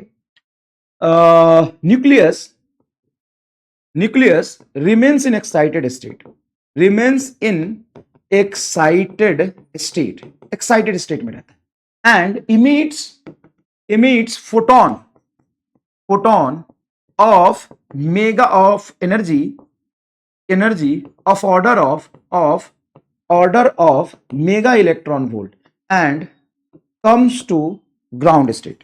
sir ये एटम का तो हम जानते हैं कि ये स्टेट होता है, न्यूक्लियस का भी स्टेट होता है क्या? हाँ, न्यूक्लियस का भी स्टेट होता है। तो न्यूक्लियस का कैसा स्टेट होता है? न्यूक्लियस का स्टेट होता है और जैसे ऑर्बिट पे हो ना, एटम के अंदर ऑर्बिट होता है जिसमें इलेक्ट्रॉन रहता है, इलेक्ट्रॉन का ground state excited state define करते हो, इसलिए न्यूक्लियस का भी होता है जो पढ़ना नहीं है तुम्हें, लेकिन होता है। तो ये मैंने क्या बोला कि gamma decay after every beta and alpha decay nucleus remains in excited state and emit photon of energy of order MeV and comes to ground state। मतलब ये रिएक्शन कैसा होगा समझना कि मान लो कोई न्यूक्लियाई था जिसका एटॉमिक नंबर था Z mass sorry atomic number Z mass number है, हाँ सही है। अब ये मान लो क्या बीटा माइनस डीके, तो बीटा माइनस डीके में क्या होता है, न्यूट्रॉन प्रोटॉन में कन्वर्ट होता है। देखो बीटा माइनस डीके तो बड़ा कंफ्यूजिंग है। तो बीटा माइनस डीके में क्या हुआ, क्या कहां गया रे, बीटा माइनस डीके में क्या, न्यूट्रॉन प्रोटॉन में कन्वर्ट। एक न्यूट्रॉन तुम्हारा प्रोटॉन में कन्वर्ट होता है, एटॉमिक नंबर एक से बढ़ जाएगा, हाँ मास नंबर सेम रहेगा, और यहां से इलेक्ट्रॉन बाहर निकलेगा और ये एक एंटी न्यूट्रिनो निकलेगा, एंटी न्यूट्रिनो निकलेगा प्लस कुछ एनर्जी निकलेगा, और ये जो वाई है ये स्टार रहेगा। स्टार बता रहा है कि ये वाई एक्साइटेड स्टेट, तो यहां से ये सब तो बाहर निकल गया, ये वाई एक्साइटेड स्टेट में। अब क्या होगा कि ये वाई ग्राउंड स्टेट में आएगा तो गामा फोटोन निकलेगा, गामा रे निकलेगा। अब ये गामा रे मतलब कुछ फोटॉन्स निकलेंगे, एक निकले तो एक फोटोन, दो निकले तो दो फोटोन। अब यहां पे ये जो वाई है उसका मास नंबर और एटॉमिक नंबर जो था वो एज इट इज रहेगा।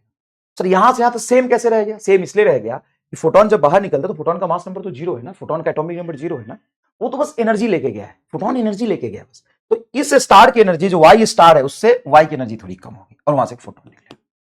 अच्छा हाँ, एक होता है इलेक्ट्रॉन कैप्चर।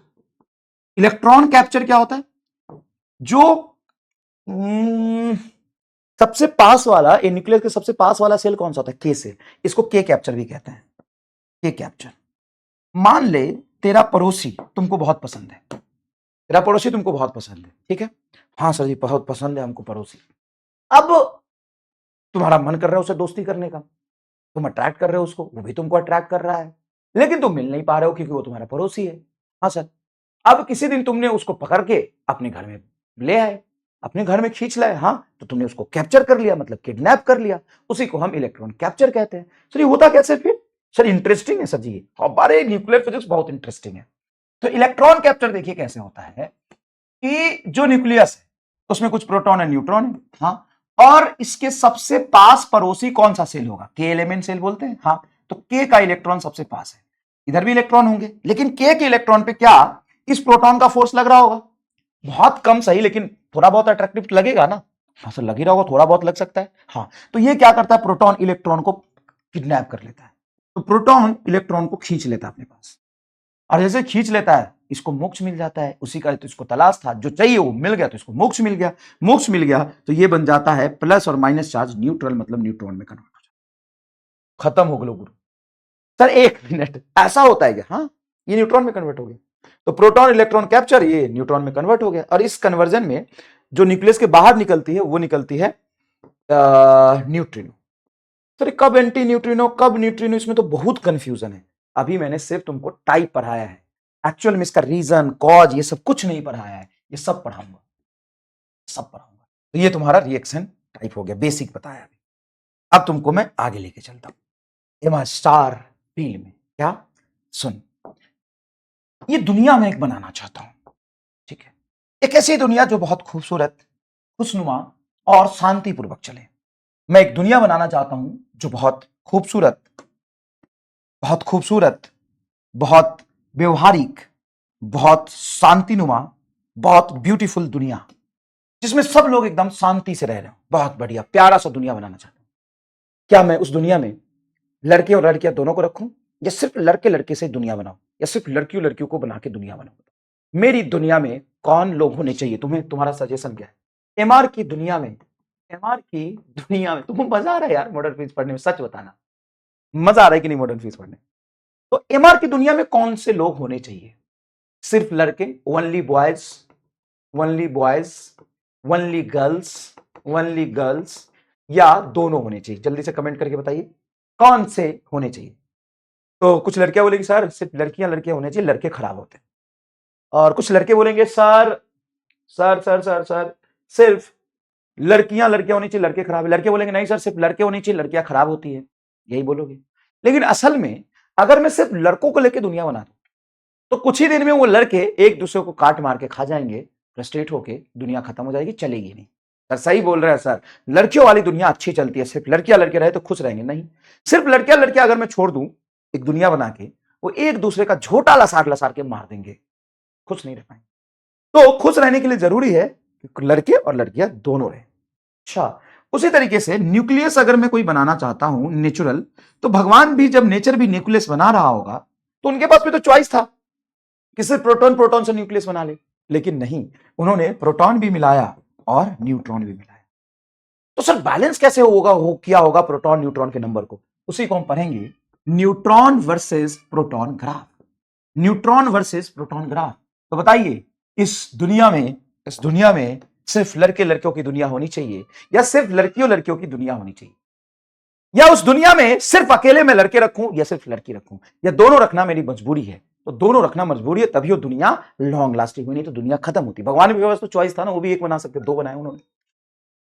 हाँ सर, कुछ लोग समझ गए, तुम छोड़ो। तो ऊपर न्यूट्रॉन और नीचे प्रोटॉन।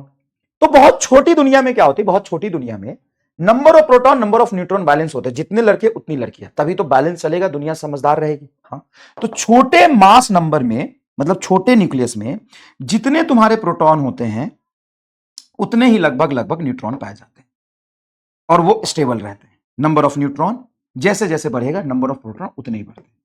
लेकिन एक लिमिट के बाद, प्रोटॉन है लड़कियां, ठीक है ना, एक लिमिट के बाद मान लो लड़कियों की संख्या बढ़ जाए, लड़कियों की संख्या बढ़ जाए और लड़के कम हो जाए। लड़के देखो न्यूट्रल होते, शांत व्यवहार के, और ये देखो लड़के लड़के में दोस्ती बहुत बढ़िया चलती है, इसमें कोई टेंशन नहीं है, एकदम वो न्यूट्रल रहते हैं। न्यूट्रल न्यूट्रॉन न्यूट्रॉन को 10 न्यूट्रॉन को एक जगह बिठा दो, क्या उनमें कभी झगड़ा होगा? 10 न्यूट्रॉन को एक जगह बिठा दो, उनको कभी झगड़ा होगा नहीं, क्यों? न्यूट्रल है, वो काम चला लेते हैं। लेकिन 10 लड़कियों को एक जगह बिठा दो तो दिक्कत हो जाएगी। तो जब बहुत छोटा न्यूक्लियस था, जिसके मास नंबर साइज बहुत छोटी थी, तो उसमें 10 लड़कियां बिठा दो चलेगा, कोई दिक्कत नहीं है, 10 लड़के ले लो चलेगा। तो प्रोटॉन और न्यूट्रॉन बराबर रखे थे छोटे मास नंबर के लिए, स्टेबिलिटी के लिए, ये स्टेबल होते हैं।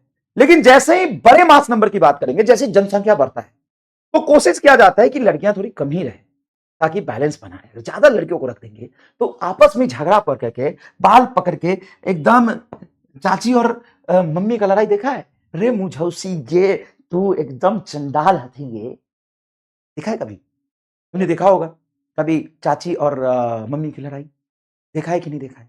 तू इस बात से एग्री करेगा? कितने लोग एग्री करने, जल्दी बताओ। कभी कभी मामी और मौसी का लड़ाई देखा है?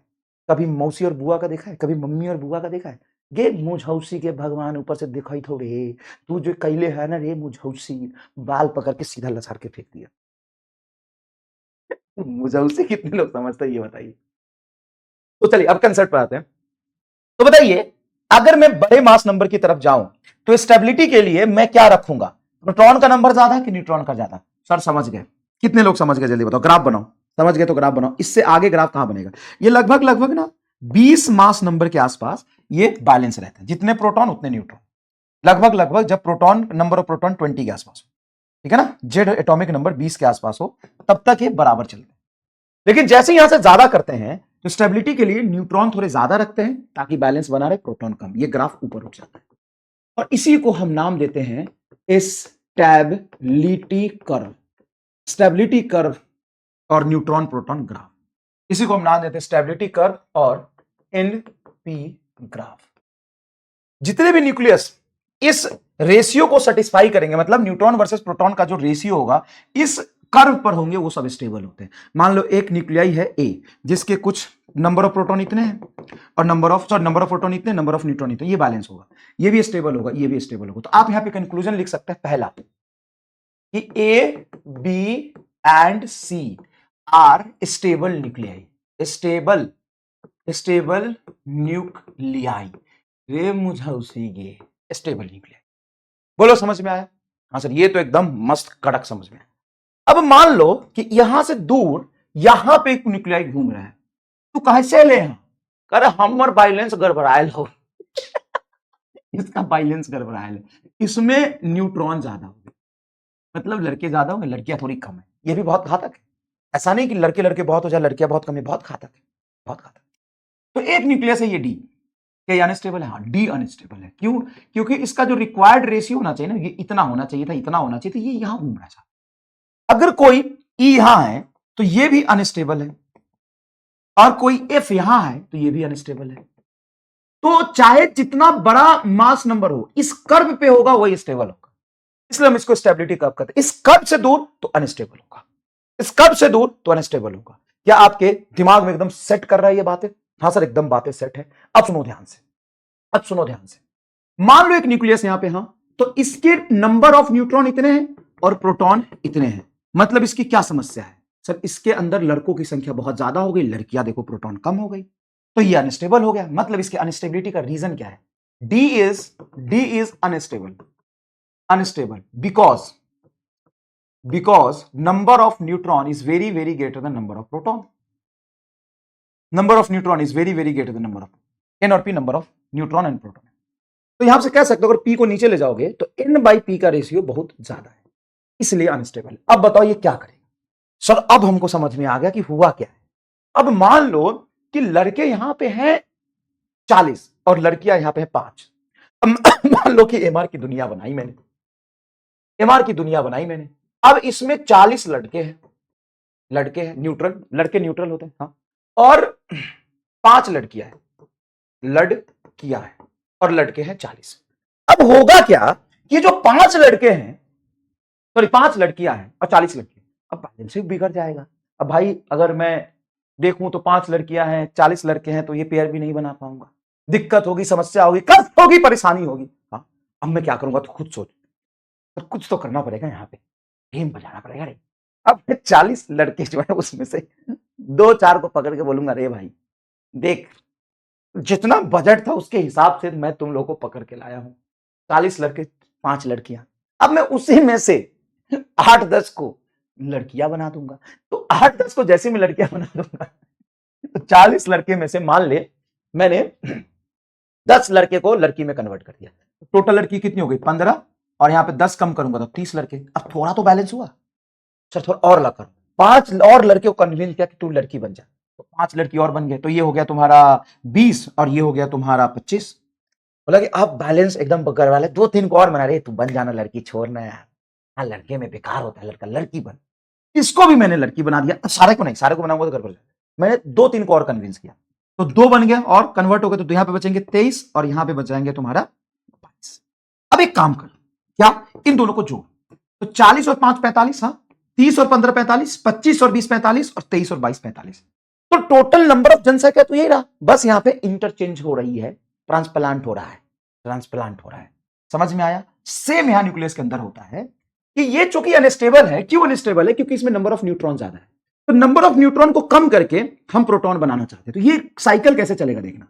ये क्या करेगा, मैं बोलूंगा एक न्यूट्रॉन को, रे न्यूट्रॉन तू कम हो जा, तो न्यूट्रॉन कम हुआ, और बोलूंगा उसी को कि तुम प्रोटॉन बनो।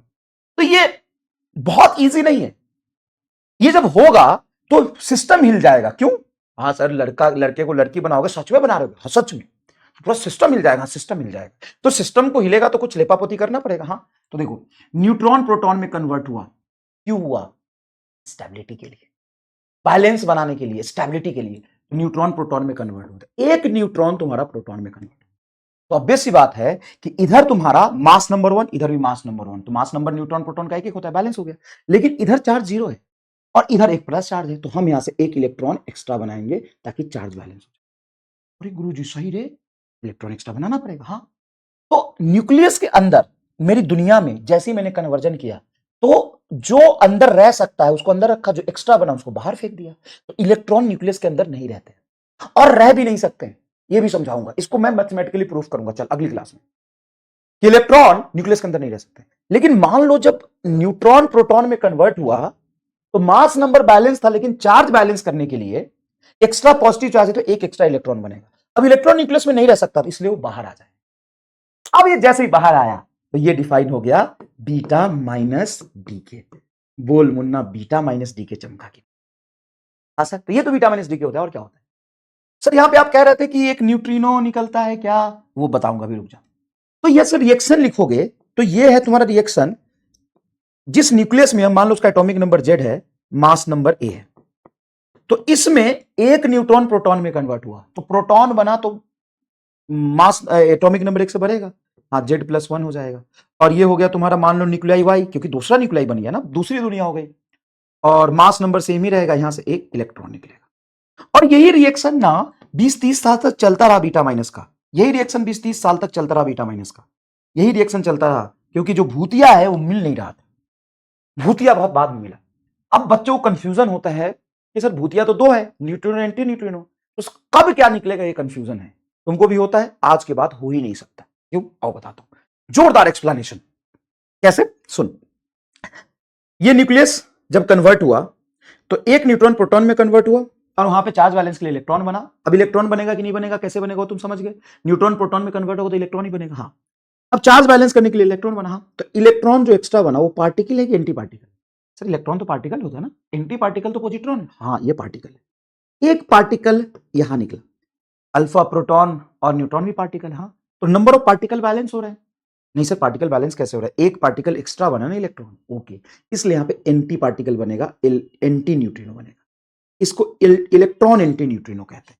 तो यहां पे एक एक्स्ट्रा पार्टिकल इमिट हुआ तो न्यूट्रिनो का एंटी पार्टिकल होगा। पार्टिकल और एंटी पार्टिकल का रिलेशन कंजर्व होना चाहिए। अब बता, क्या इक्वेशन तो दिमाग में बना के सोच सकता है कि कब न्यूट्रिनो कब एंटी न्यूट्रिनो। अभी आगे पढ़ाऊंगा तो और समझ में। सर हो गया। हाँ, तो इसी को कहते हैं हम beta minus decay. Beta minus decay, atomic number decreases by 1, sorry, इनकी atomic number increases by 1 and mass number remains same. Mass number remains same. Mass number remains same. बताइए मजा आया कि नहीं आया। हाँ, ये न्यूक्लियाई भी अनस्टेबल है।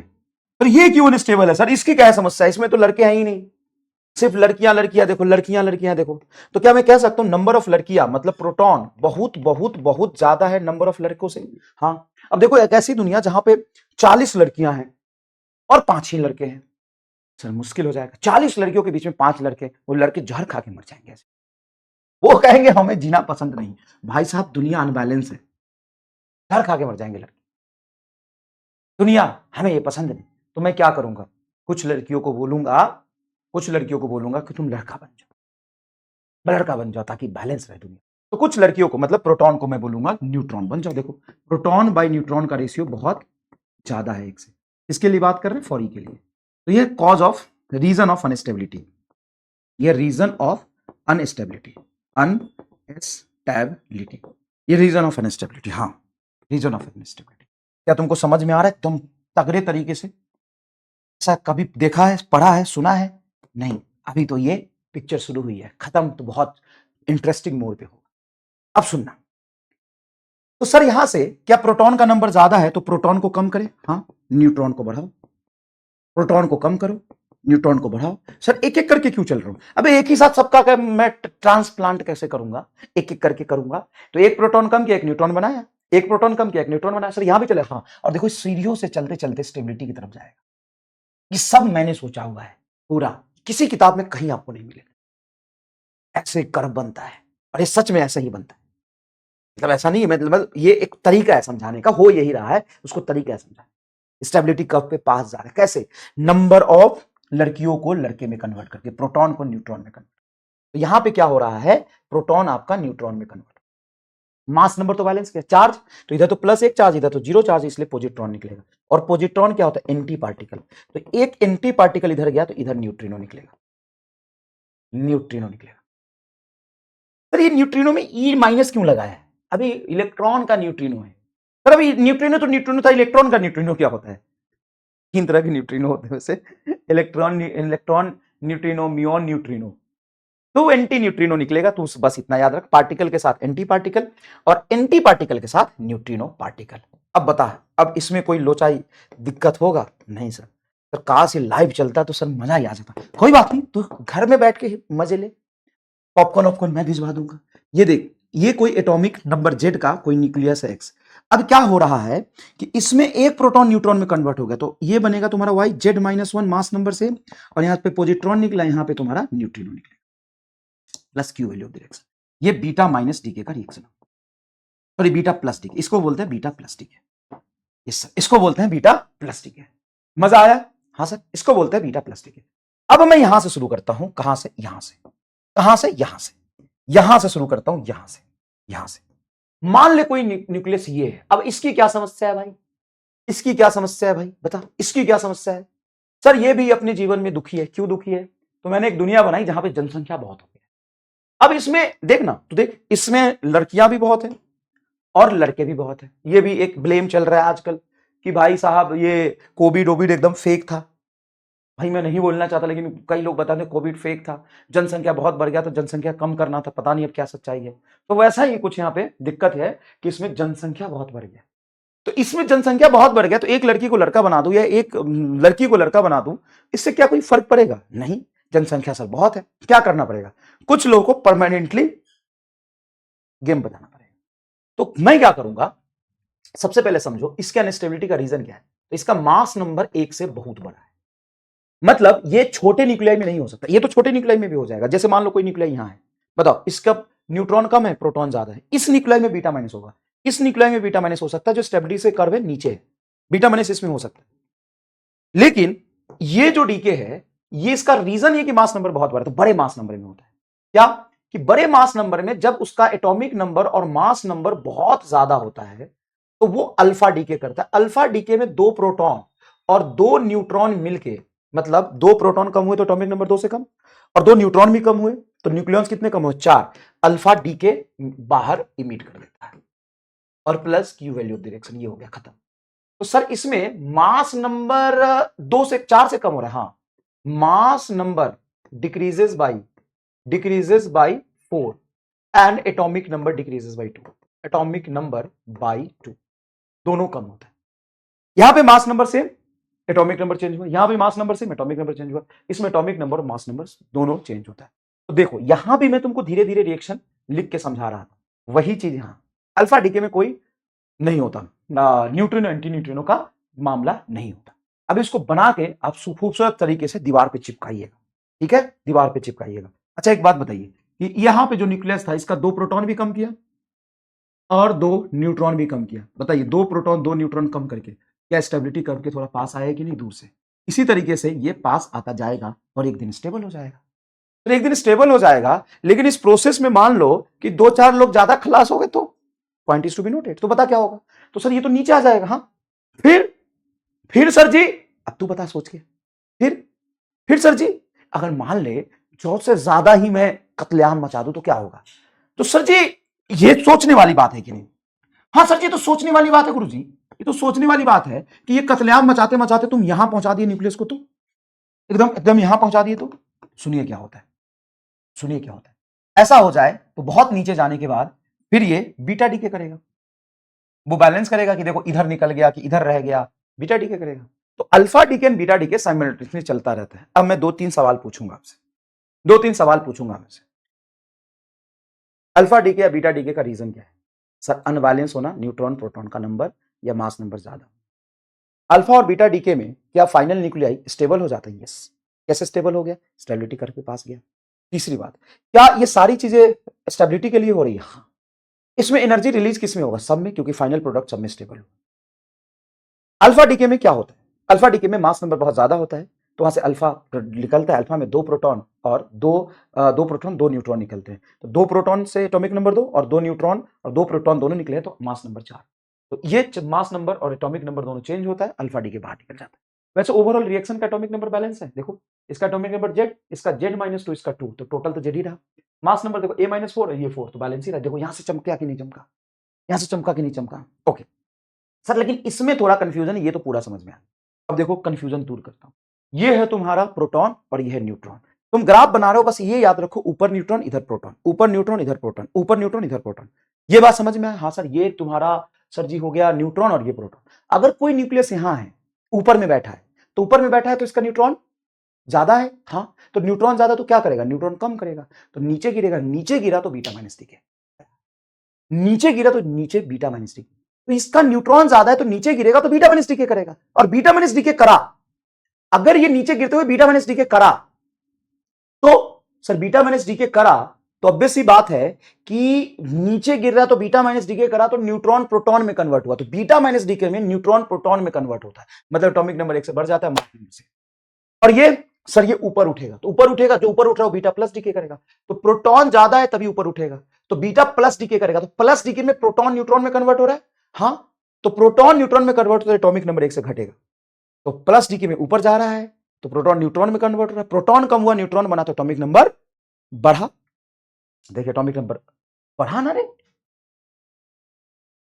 सॉरी बढ़ा कैसे, प्रोटॉन न्यूट्रॉन में कन्वर्ट हुआ, सॉरी बेटा सॉरी, प्रोटॉन न्यूट्रॉन में कन्वर्ट हुआ। तो प्रोटॉन अगर तो न्यूट्रॉन में कन्वर्ट हुआ तो एक एटॉमिक नंबर घटा ना, प्रोटॉन कन्वर्ट हुआ। तो यहां से जब ऊपर जाएगा तो बीटा प्लस डीके करेगा, इसमें एटॉमिक नंबर घटेगा।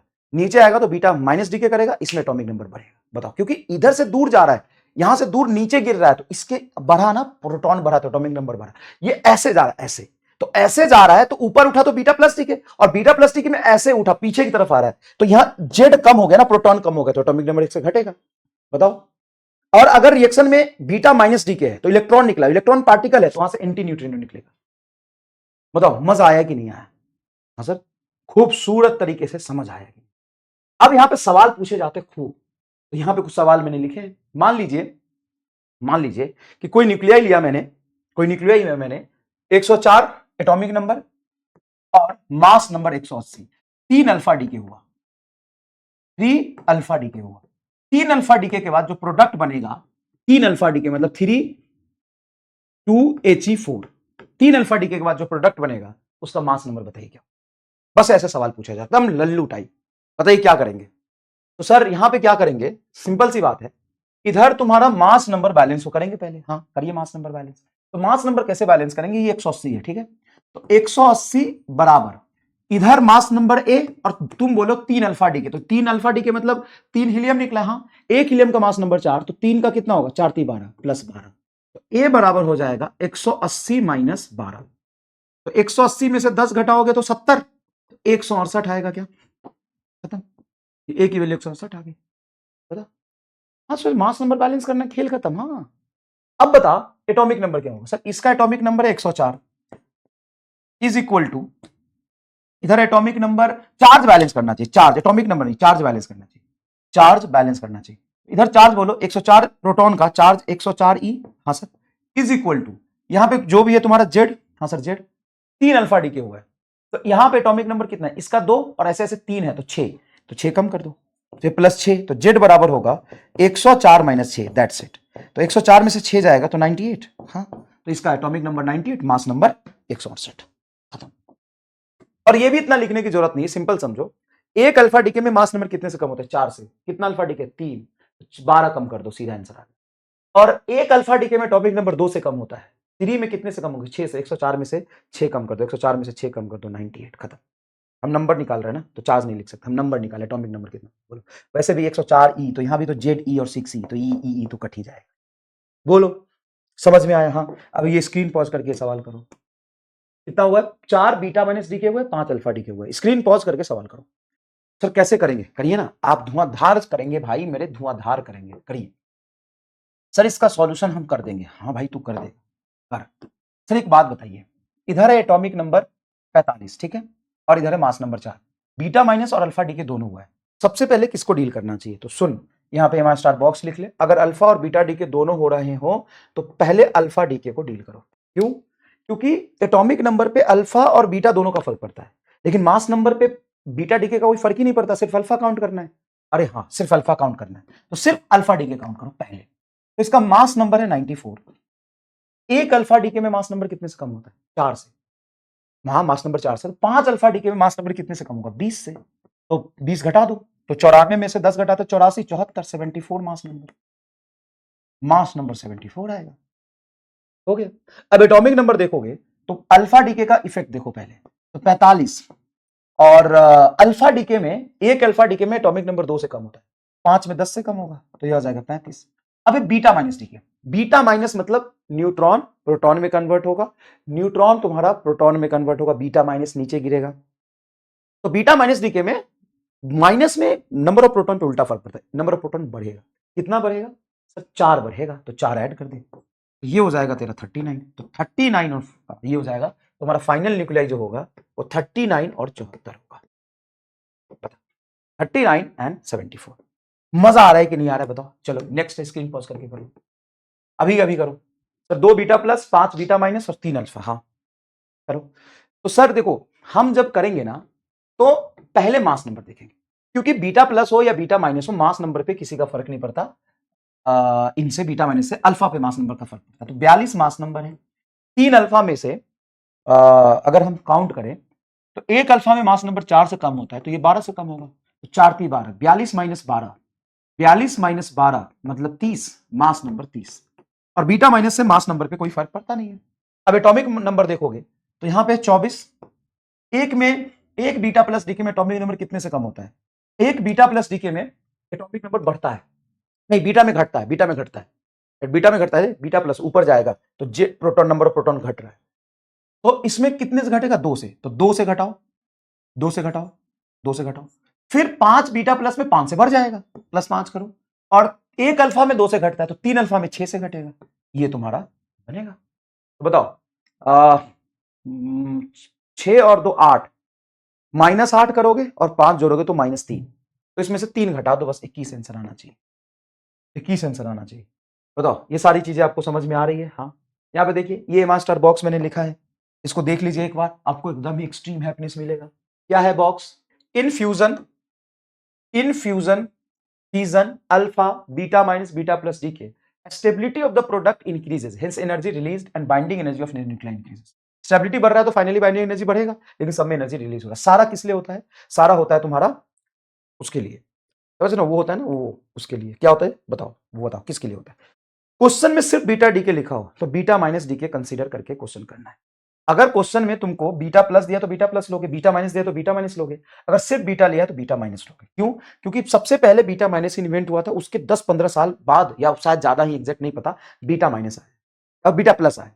तो कई सालों तक बीटा डीके को बीटा माइनस ही मानते थे, बीटा प्लस बाद में आया। तो ये ना फॉलो करते चले आ रहे हैं, तो सिर्फ बीटा डीके लिखा हो तो आपको बीटा माइनस ही कंसीडर करना है। क्लियर? चलो यहां तक तो मैंने कर दिया तुमको, यहां तक। अब कुछ क्वेश्चन ये दिए हैं, ये आपको अटेम्प्ट करने हैं, ठीक है। ये 2 सवाल मैंने लिखे हैं, ये अटेम्प्ट करने, ये पहले बीटा माइनस, फिर बीटा माइनस, फिर बीटा प्लस, फिर बीटा प्लस, फिर बीटा प्लस, फिर अल्फा, फिर अल्फा, फिर अल्फा, फिर beta minus, beta plus, beta minus, beta alpha. यहां पे वाई बना, उसका एटॉमिक नंबर मास नंबर बताइए। तो हर बीटा को एक साथ उन्हें डील करोगे, टोटल बीटा माइनस कितने हुए उसको एक साथ देख लो बेटा, ऐसा नहीं एक माइनस किया, एक माइनस किया, थोड़ा बुद्धि तो लगाओ, ठीक है। उसके बाद ये कर्नाटका नीट 2011 1998 में सेम सवाल, 2009 2093 में सेम सवाल, 1995 में सेम सवाल, 2002 में सेम सवाल, 2020 में, ये 2088 में, अरे पुराने सवाल है क्या, अप्रैल 2024 में, ये तुम्हारा 18 अप्रैल 2024 में। ये कुछ क्वेश्चंस मैं यहाँ पे दे रहा हूँ, कुछ ही नहीं है, 1 2 3 4 5 6 7 8 9 10 11 12 सवाल है। ये न्यूक्लियर फोर्स की प्रॉपर्टीज को रीड कर लीजिएगा, ये 12 सवाल है, इसको बहुत अच्छे से आपको अटेम्प्ट करना है, ठीक है। अब एक लेक्चर और लगेगा न्यूक्लियर फिजिक्स में, बहुत अच्छे से न्यूक्लियर फिजिक्स आपका कंप्लीट हो जाएगा, ठीक है, बहुत बहुत अच्छे से सारी टॉपिक। तो अगले टॉपिक लेक्चर में हम क्या पढ़ेंगे? अल्फा और बीटा डीके का काइनेमेटिक्स। काइनेमेटिक्स मतलब अल्फा डीके जब होता है तो उसमें जो एनर्जी रिलीज होता है वो कहां कहां जाता है, किसमें कितना जाता है। और हम पढ़ेंगे फ्यूजन और फिजन का रिएक्शन, फ्यूजन और फ्यूजन में क्यू वैल्यू और कैसे लिखते हैं। उसके बाद हम न्यूक्लियर रिएक्टर का कंसेप्ट, ये 3 टॉपिक बचा। उसके बाद न्यूक्लियर फोर्स, है ना, ये 4 चीजें बचा है। नेक्स्ट लेक्चर थोड़ा हो सकता है 1.5 घंटे के आसपास, ठीक है। नेक्स्ट लेक्चर आपका 1.5 घंटे, मतलब 4 लेक्चर लग गए भाई इसको खत्म करने में, डिटेल में और बहुत अच्छे से पढ़ा है, ठीक है। तो थैंक यू सो मच, आपको मजा आया होगा तो कमेंट में जरूर बताइए कि सारा कंसेप्ट आपके दिल और दिमाग में बैठा कि नहीं। धन्यवाद, बाय बाय।